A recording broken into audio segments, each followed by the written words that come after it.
Dr. Jaishankar, Minister for External Affairs of India. Your Excellency, you have the floor.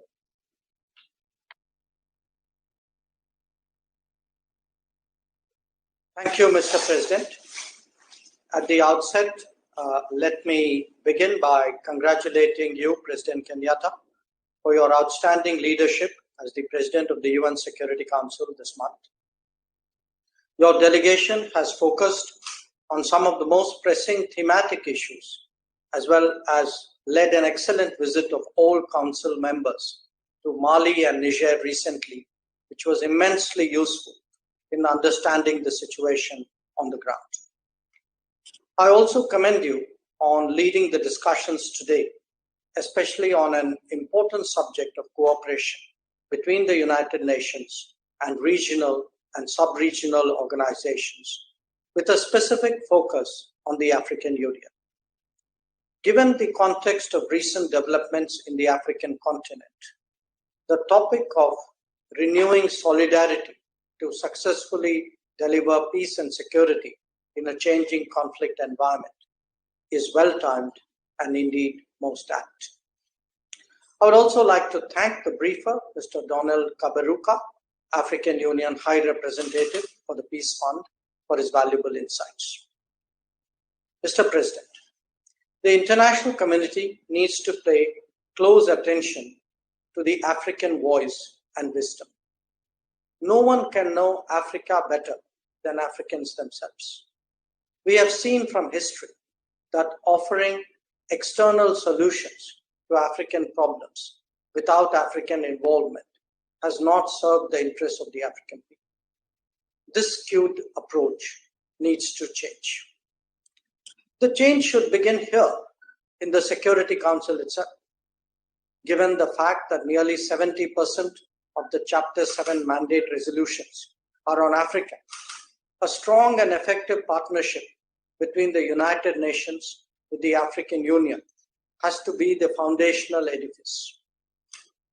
While we have existing mechanisms of cooperation broadly based on principles enshrined in the Chapter 8 of the UN Charter, what is glaring is the fact that while African states constitute more than 1/4 of the UN membership, their continued denial of representation in the permanent category of the membership is a blot on the collective credibility of this Council.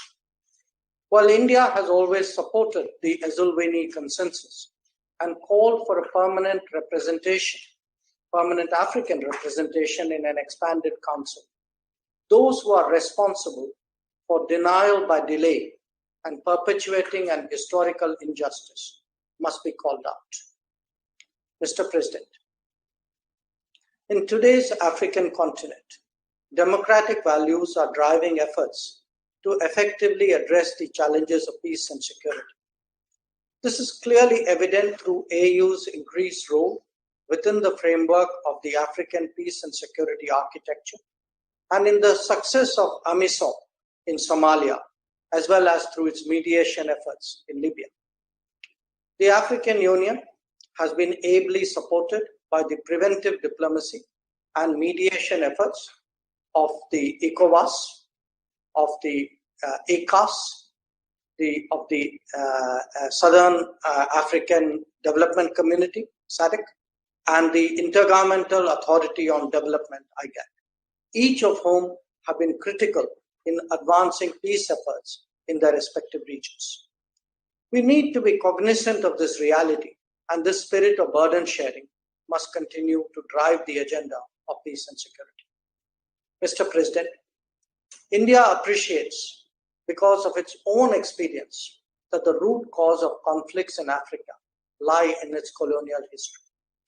In terms of the immediate issues at hand, let me suggest 5 points for consideration. 1. On matters related to peace and security, the Security Council should respect the regional approach adopted by countries involved and work in collaboration with regional organizations to address these shared challenges. 2. The spread of terrorism in Africa, as evident from challenges we face in the Sahel, Somalia, and Central and East Africa, is a matter of serious concern. the initiatives undertaken by AMISOM, G5 Sahel Joint Force, and Multinational Joint Task Force need more robust support from the Security Council and the international community. We endorse the call of the Secretary General to support African counter-terrorism operations with sustained financing, including through assessed contributions. 3. UN peacekeeping operations and special political missions need to be sufficiently mandated and resourced to implement respective mandates. Our experience in peacekeeping in Africa shows that missions often struggle to implement ambitious mandates. Peacekeeping missions should have a clear and well thought out exit strategy. 4. While UN-AU strategic partnership has grown over the years, collective peace-building efforts still lag behind in other areas.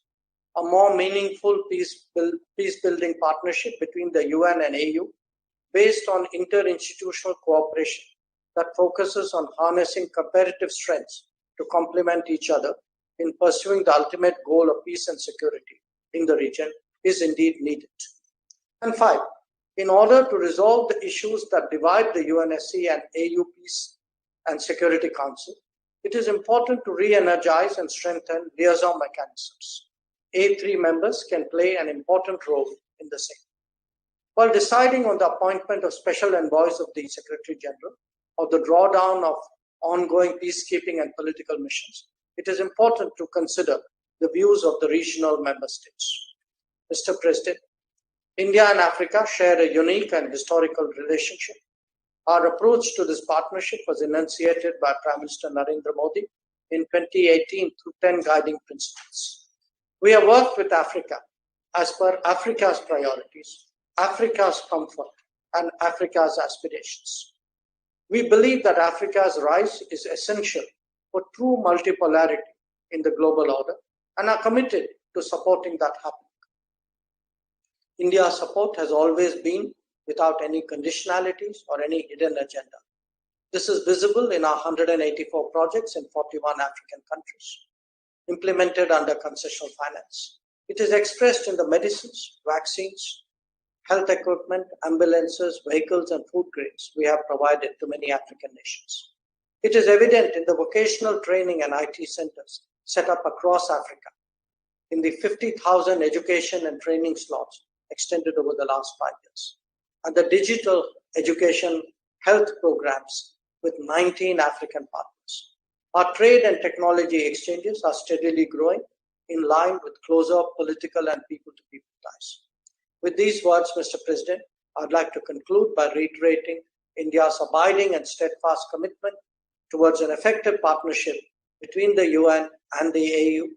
We believe that this partnership is crucial for responding collectively, coherently, and decisively to prevent, manage, and resolve violent conflicts and promote peace and development in Africa.